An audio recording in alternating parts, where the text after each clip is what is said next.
Hey Derby World! Well, I have a confession to make. I purchased, built, and ran a Derby car without filming any updates for you guys.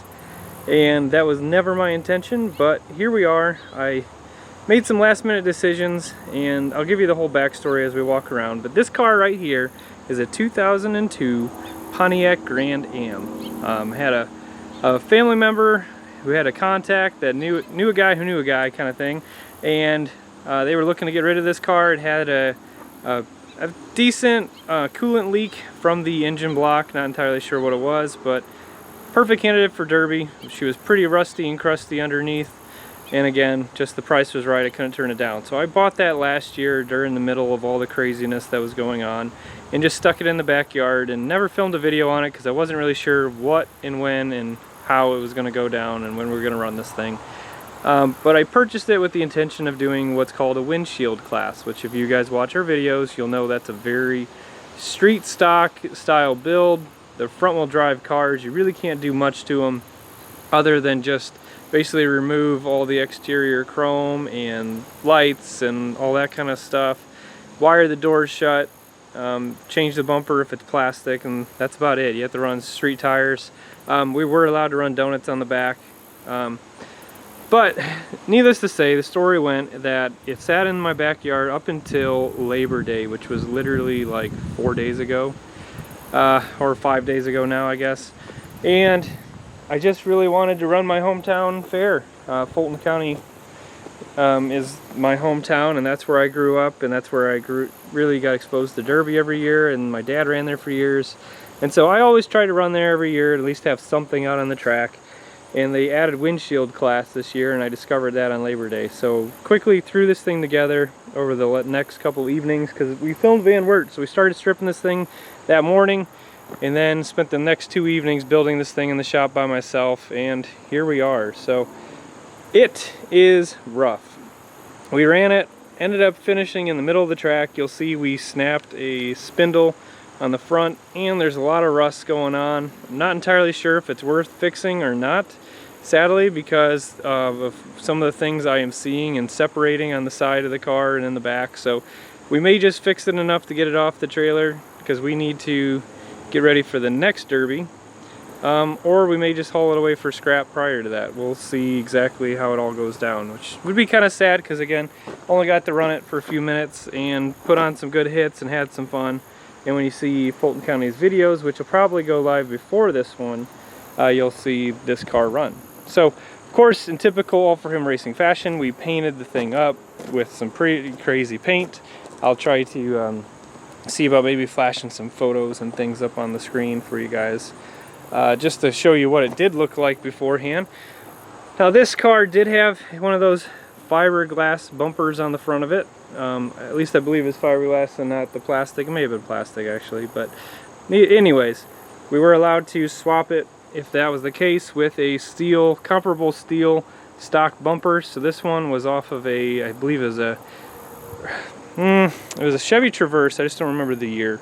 So it was a pretty stout looking bumper. The nice thing about it was it actually had flat mounts on the front of it, and this has flat square frame rails, so it just made it really easy. And actually we got really lucky because the bolts for it literally lined right up. There was a hole in the bumper on the top and the bottom. There's a bunch of holes, but there just happened to be one on each side that literally lined right up with the stock mounts for the other bumper. So it made bolting that on super easy and convenient. Thing has a 3400 engine in it, ran really good, and again 100% stock, nothing fancy going on with it. It did have a pretty substantial coolant leak, which I think by the time we actually made it out on the track there was very little water in this thing, but we didn't care because we were just gonna go make some junk and have some fun. But then the forklift that was taking us off the track conveniently then decided that he would destroy my radiator. I know it wasn't unintentional, but you can see right there where it's nice and square, that was where his forks were, and he reached in there and totally did a number on my radiator and the fans and all that. Thankfully it doesn't appear that he damaged the engine in any fashion, but to be honest, I have not tried starting this thing since it got put on the trailer. So that's unfortunate. So even if we did run this thing again, we probably wouldn't even waste our time with the radiator. We'd just run it without water and see what happens. So now here is what ultimately took us out, and this was again just due to the fact that it was a quick build. I really didn't do much research and honestly didn't really care all that much, but I kind of regret that decision. But we snapped the spindle off, and I don't know if this camera is going to let me get you guys a good view. You can kind of see it right there. There's the part where the spindle mounts right to the shock tower. So we have that broken off right there. It's now below the CV shaft. It's actually supposed to be right above it. And we lost the CV shaft in the process of all that fun. Basically broke it off right at the cup there, broke the cage away, and we were just spinning. So if I put this wheel back up straight and somehow we're able to do that, it probably would pop back into the cup enough that it would, you know, let the parking brake do its job and things like that. Lower control arm is actually not bent. Lower ball joint is also now broken. It just snapped off at the top of this spindle. So it could just be swapped out, and they are aluminum, and that's why it broke so easy. I didn't take that bad of a wheel shot, honestly, in my opinion. Taken many worse and just kept on driving. In a normal car, it probably would have just bent it, but in this one, it snapped it. So ended our night abruptly. And again, unfortunately, we were doing fairly decent. I was making most of the hits. I really wasn't taking too many hits. I got pushed around a little bit, but you know, nothing too bad. The back end was really rusty on the bottom. The body panel itself was super clean, but the underneath, it was just rotted away. The rear bumper was honestly flake, just falling apart as I pulled the plastic bumper skin off. I had no idea it was that bad. But this thing packed in really nice. It's pretty typical for these Grand Ams to really pack in at the bottom, just because of what you're hitting. But the hood, you know, the trunk here actually is just slowly rolling in. And I think if we would have kept hitting with it, it would have kept packing in really nicely. It did shear one of the bolts off on the back. Now, it didn't break the rear spindle itself. It just literally broke the bolt. But this arm here is not supposed to be facing backwards. It's supposed to actually be up in the front. I don't know how well I can show it, but there's here, then there's the spindle, and it's supposed to be in front of that. So that got busted off in the bolt. So when you drive forward, it tracks good, but pushing backwards, it does not, and it just locks that wheel up. So we would need to put a new bolt in there if we were to try to roll this thing around, if at all. But yeah, there's nothing really to write home about. In the inside, we're allowed to do just a simple bar in the door just for safety. We were allowed to put one across the back, but again, just in the couple evenings that I spent building this thing, it just wasn't worth it. But one thing I did do, and you are allowed to do, is leave the back seat in.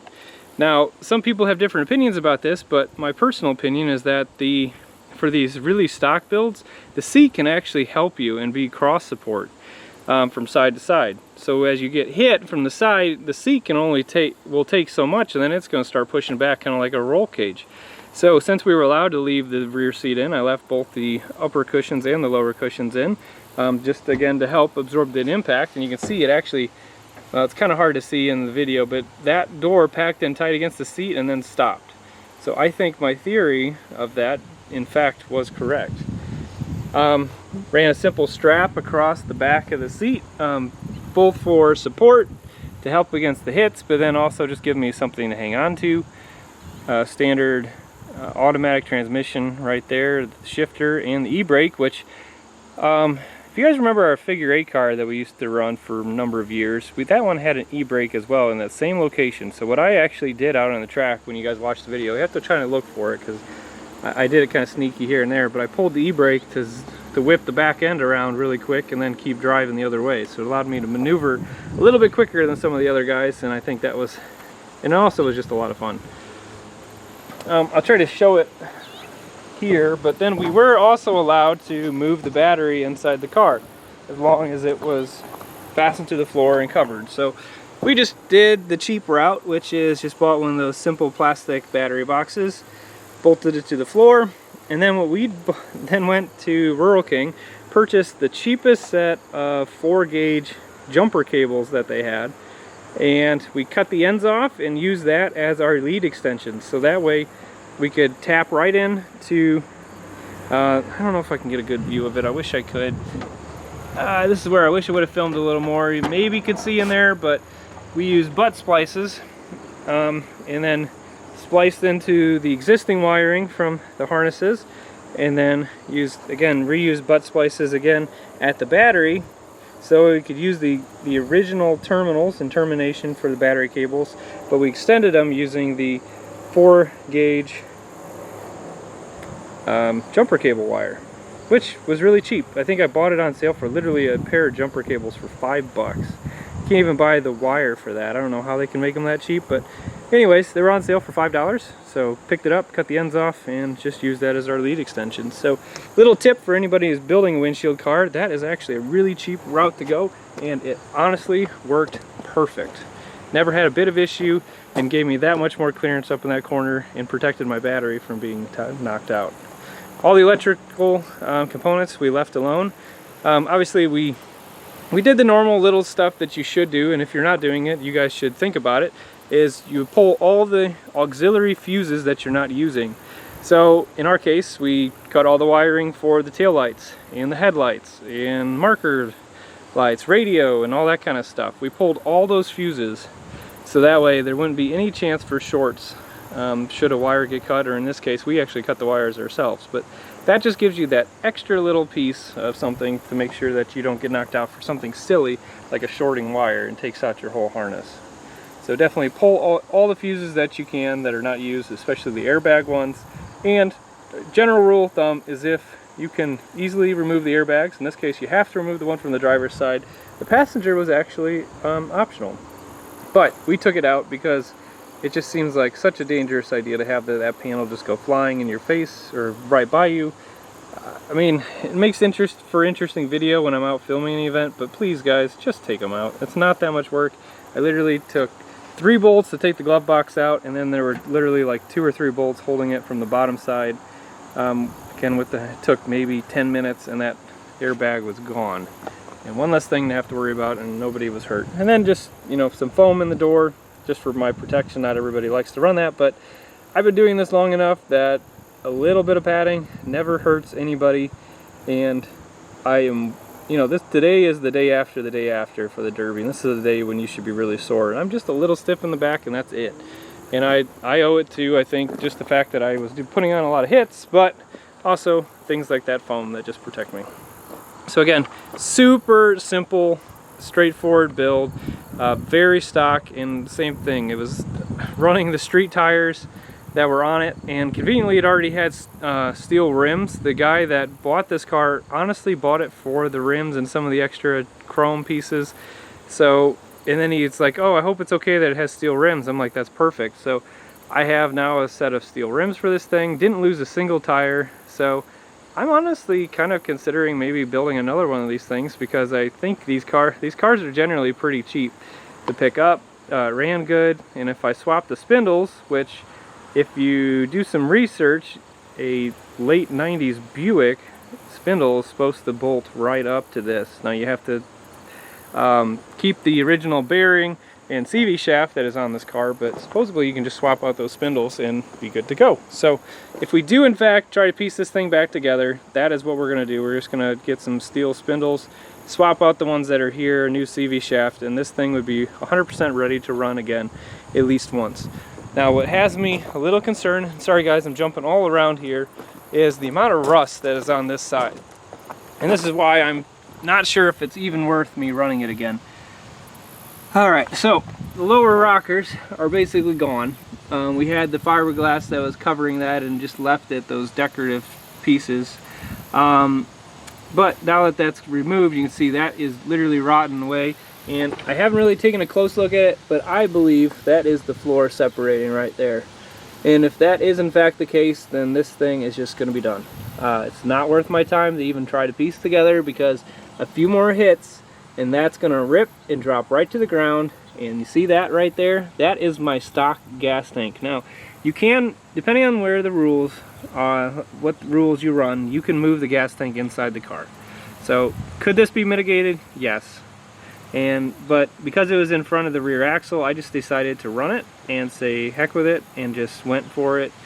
And But if the floor is separating literally that much, then it's only going to have a few more hits in it, and then this thing's just going to drop right to the ground. I'm going to be stuck in the mud and then have a pain in the butt trying to get this thing on the trailer. And so this thing may just be done, and I'd be okay with that. I picked this thing up for honestly less than scrap price, and by the time I sell the cat and some other things, I'm probably going to be making some money on this thing. But it was a lot of fun. I got to run my hometown track, and again, get to experiment with the windshield class for the first time. Now, I had a few guys at the Derby asking, so am I hooked? And I was shaking my head no.